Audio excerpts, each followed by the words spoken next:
Chapter 8. Wild Boy eased the door shut. Moonlight streamed in silver shafts through joins in the caravan's corrugated walls. Empty wine bottles littered the floor. The air was thick with a stench of booze. He brought the letter from his coat pocket and laid it on the floor beside the door. He knew he should leave it, but again his curiosity took control. Surely there was time to snoop around a little, to see if he could find out what the letter was all about. The van was a mess. A clothes chest lay on its side, and books were scattered among the bottles on the floor. On a work table against the wall was a jumble of scientific instruments, test tubes filled with golden fluid, coils of silver wire wrapped around copper rods, a rat cage with metal pegs attached to its sides, and piles of papers scribbled with notes. Edging closer, Wild Boy flicked through a few of the pages. He saw anatomical drawings of body parts, twisting muscles in an arm, a diagram of a skull, a human head bisected to expose its cauliflower brain. The hairs bristled on Wild Boy's back. Time to get out of here, he decided. He turned to leave, but stopped. The clothes chest, he said. There was something strange about it. His eyes were drawn there instinctively, and now, as he stepped nearer, he realised why. The chest lay on its side, and he could see the base within, but it didn't look deep enough when compared to the panel outside. Was it possible? His heart pounded faster as he crouched and slid a hand inside the chest.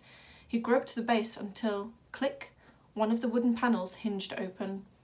A wide grin spread across his hairy face. There was a secret compartment. He thought of pound notes, boxes of jewels. Whatever was in there, he'd just pinch enough to rent his own wagon so he didn't have to go back to Finch. His heart sank as he slid the contents out. It was just another sheet of paper, with technical diagrams and instructions for some sort of scientific contraption, a tangled sphere of cogs and pipes, skewered on an axle between two wheels. Several lines, wires, he supposed, trailed from the bottom to the sphere and connected to... Wild Boy leaned closer, hoping he'd seen it wrong, but he hadn't. The wires were connected to human heads.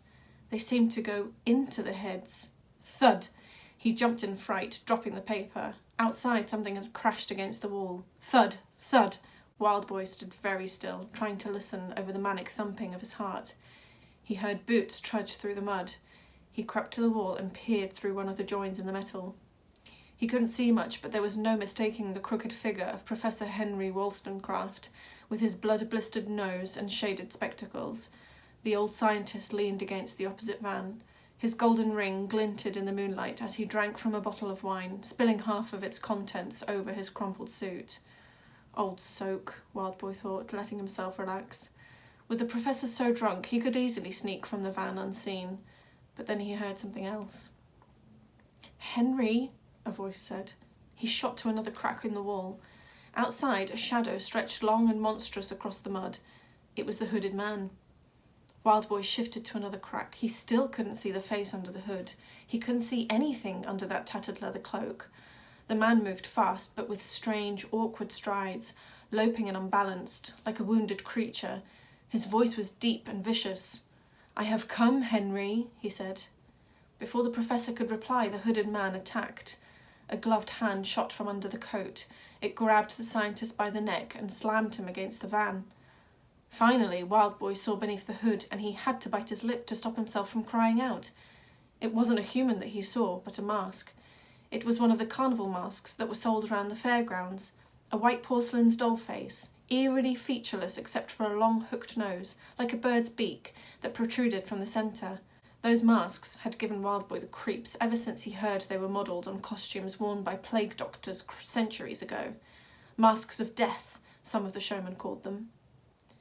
Behind the mask, dark eyes glinted. The tip of the porcelain beak tapped the professor's spectacles as the hooded man leaned closer. "Where is it?" he growled. He struck the professor round the face, shattering his lenses. With his other hand, he lifted the old man clear off the ground. "Where is the machine?" Blood trickled down the professor's forehead. He looked at his attacker through cracked black lenses. But it wasn't fear that Wild Boy saw in the man's eyes. It was sadness. Infinite sadness. "I wish I had never built the thing," the professor said. "It is an unholy device. No one should have had that power." "It's too late for that now, Henry," replied the hooded man. The professor slid a shaky hand into his pocket. "No, not too late." He thrusted a knife at his attacker, but he was too drunk and too weak.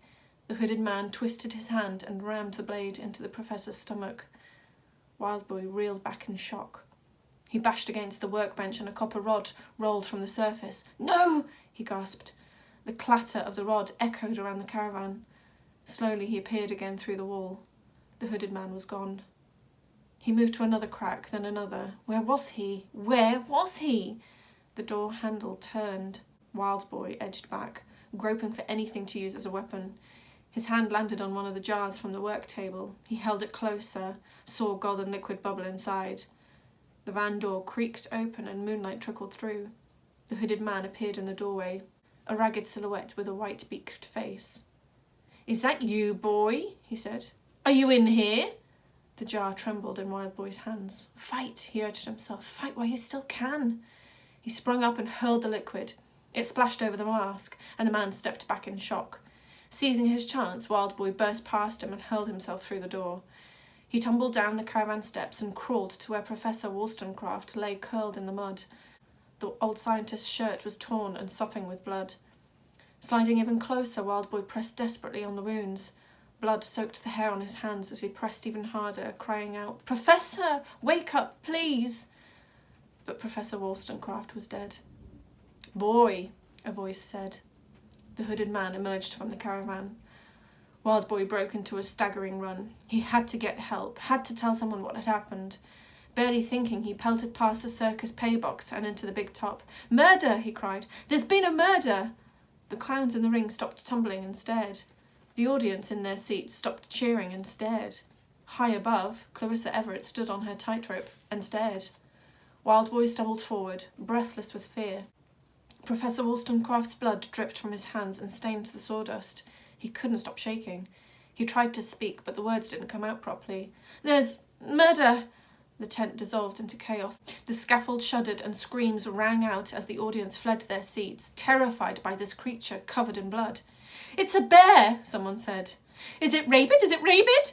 "No," Wildboy said. "Listen to me."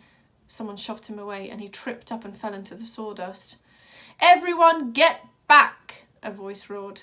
Mary Everett limped into the tent, one arm leaning on her crutch. In her other arm she held a shotgun and it was aimed at Wildboy. Wildboy cowered, covering his head. "Don't shoot!" he yelled. "I ain't no animal!" The ringmaster didn't shoot, but nor did she lower her gun. "It's no bear," she said. "It's a freak." "Please," Wildboy said. He was desperate to explain, but now another voice called from outside. "Out there! Someone killed the professor! Look, that freak's got blood on him!" "No," Wildboy said. "It wasn't me. Listen." Mary Everett squinted at Wildboy, and the crust of white makeup cracked across her face. "I can't hear," she said. "Come closer." "Please," Wildboy said, scrabbling forward. "I saw what happened." "That's close enough," the ringmaster said. Wildboy knew then that he'd been tricked, and his heart broke. He tried to slide back, but he was too late. Mary Everett swung her shotgun and smashed him in the face. A blinding white light filled his eyes, and then everything turned red as blood trickled down his face. He saw blurry crimson visions of the circus crew crowding round him, of Clarissa watching from her high wire, of Mary Everett peeling one of his long hairs from the barrel of her gun. Through the haze of the blood, the ringmaster's powdered face looked like a raging ball of flames. "Gather the boys," she said. "Tell them we caught the killer." And then everything went black.